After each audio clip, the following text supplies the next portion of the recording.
आम्ही एनडीए सोबत जाणार नाही असं शशिकांत शिंदेंनी म्हटलंय. आमच्या पक्षाची पुनर्बांधणी सुरू आहे अशी प्रतिक्रिया सुद्धा यावेळी शशिकांत शिंदेंनी दिलाय. तर पक्ष पुनर्बांधणीसाठी दौरे करतोय असा विश्वास यावेळी शशिकांत शिंदे यांनी दिलाय. म्हणून वारंवार ज्या प्रकारच्या चर्चा मागच्या काही दिवसांपासून सुरू आहेत, राष्ट्रवादी शरद पवार यांचा पक्ष एनडीए सोबत जाणार, एनडीएला पाठिंबा देणार आणि त्याच संदर्भात आता ही महत्वाची प्रतिक्रिया प्रांताध्यक्ष शशिकांत शिंदे यांची आली. आम्ही एनडीए सोबत जाणार नाही असा थेट आता दावा शशिकांत शिंदेंनी केला. मी अध्यक्ष आहेत, आदरणीय पवार साहेब आहेत, सुप्रियाताई आहे, जयंत पाटील, आम्ही आमच्याकडे कुठल्याही प्रकारचा कोणत्याही पक्षाचा एनडीए मध्ये सामील व्हा, एकीकरण करा, विलिनीकरण करा अशा प्रकारचा कुठलाही प्रस्ताव आमच्याकडे आलेला नाही. मी नांदेडच्या दौऱ्यावर आलो नसतो ना, मी पक्षवाढीसाठी आलो नसतो. पक्षवाढीच्या संदर्भातून माझ्या नेत्यांनी आदेश दिला. 15 ऑगस्ट नंतर आम्ही पूर्ण महाराष्ट्र पिंजून काढणार आहोत. मी असेल, सुप्रियाताई असेल, सगळे खासदार आमदार आमचे सगळे एक आहेत. आम्ही आता महाराष्ट्र पिंजून काढणार आणि मी परत सांगतो, आदरणीय पवार साहेब सुद्धा महाराष्ट्रामध्ये दौरा करणार. भाजप नेत्या नवनीत राणांचा उद्धव ठाकरेंवर हल्लाबोल करण्यात आलाय. जनाब उद्धव ठाकरेंना आता रामरक्षा आठवली असं राणांनी म्हटलं.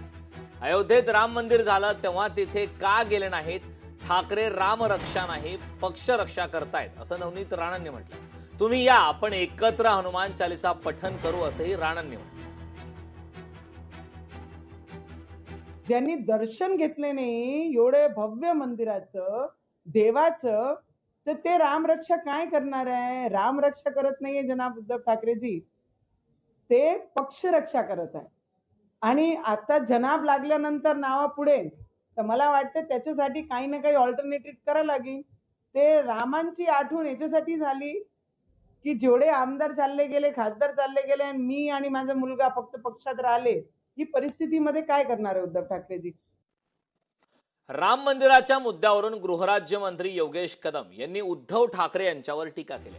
प्राणप्रतिष्ठा सोहळ्याला उद्धव ठाकरे नव्हते.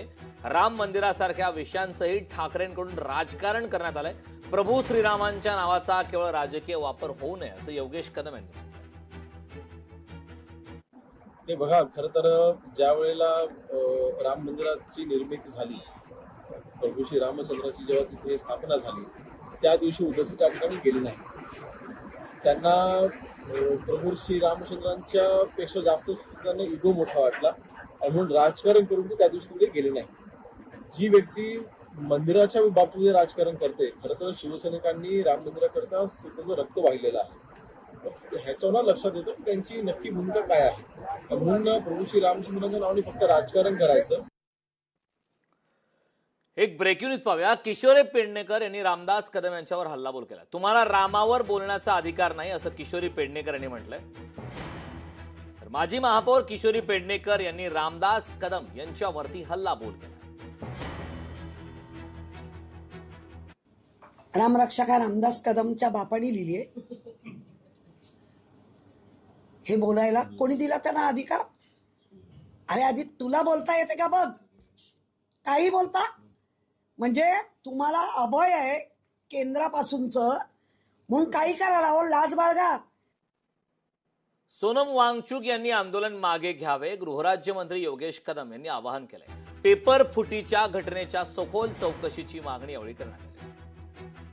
गृहराज्यमंत्री योगेश कदम यांनी हे आवाहन केलेलं आहे.